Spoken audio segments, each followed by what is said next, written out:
총성이 울렸습니다. 도시 한복판에서 이유도 모른 채 사람들이 쓰러졌습니다.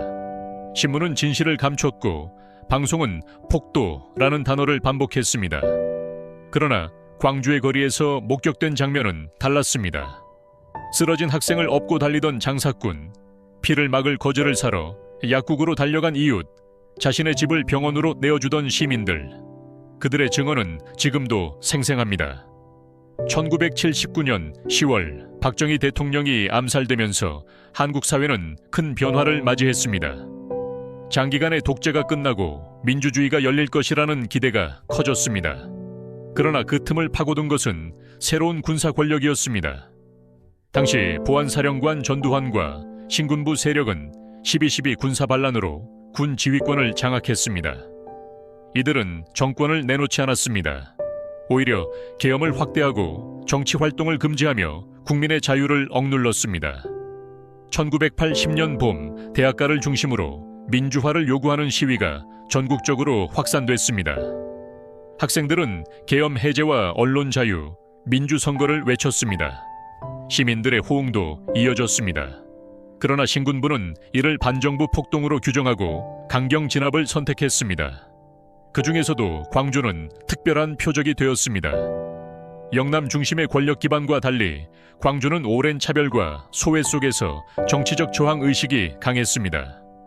유신 시절부터 지역적 불균형과 정치적 배제가 누적되어 있었고, 당시 학생운동과 노동운동도 활발했습니다. 신군부 입장에서는 반드시 꺾어야 할 도시였습니다. 1980년 5월 18일 아침, 전남대학교 앞에 모인 학생들은 평화적으로 시위를 시작했습니다. 구호는 단순했습니다. 계엄 해제하라. 민주주의 보장하라. 그러나 그들에게 돌아온 것은 곤봉이었습니다. 계엄군은 시위대를 무차별 폭행했습니다. 머리가 터지고 피가 흘렀습니다.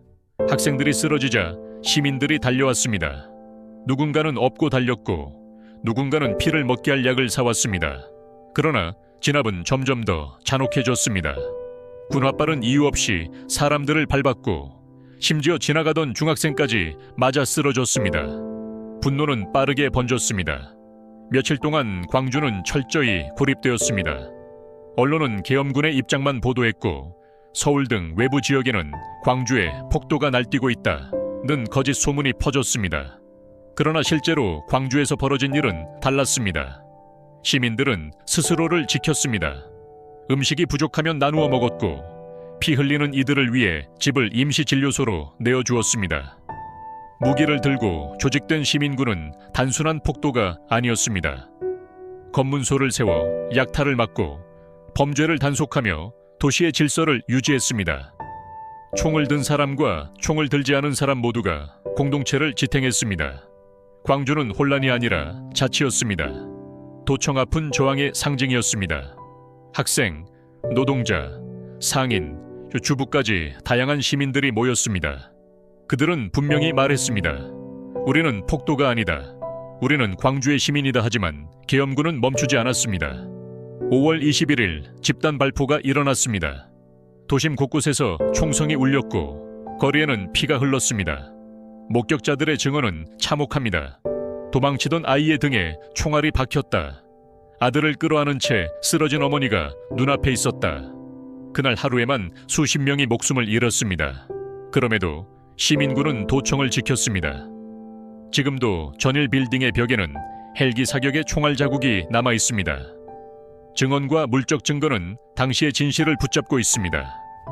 5월 27일 새벽, 계엄군이 도청을 최후로 진입했습니다. 남아있던 시민군과 학생들은 이미 결과를 예감했지만 물러서지 않았습니다. 끝까지 민주주의를 외치며 버틴 평범한 사람들. 그들의 항전은 새벽 총성 속에서 끝났습니다. 광주의 새벽은 피로 물들었습니다. 수많은 가정이 무너졌습니다. 학교에 갔다가 돌아오지 못한 아들, 장에 나갔다가 집으로 돌아오지 못한 남편, 이름조차 기록되지 못한 희생자들. 유가족들은 오랜 세월 울분을 삼켜야 했습니다. 그러나 광주는 침묵하지 않았습니다. 시민들은 사진을 숨겼고 증언을 기록했으며 목숨을 걸고 외부로 사실을 알렸습니다. 그 덕분에 진실은 조금씩 세상에 드러나게 되었습니다. 5.18은 단순한 지역 사건이 아닙니다. 그것은 대한민국 민주주의의 분수령이자 아직도 끝나지 않은 현재형의 역사입니다. 오늘 우리가 이 이야기를 다시 꺼내는 이유는 분명합니다. 기억하지 않는 역사는 반복됩니다. 광주의 피 흘린 날들을 기억하는 것은 다시는 그런 비극을 허락하지 않겠다는 약속입니다. 1980년 5월 광주. 평범한 사람들이 지켜낸 민주주의의 불씨는 꺼지지 않았습니다.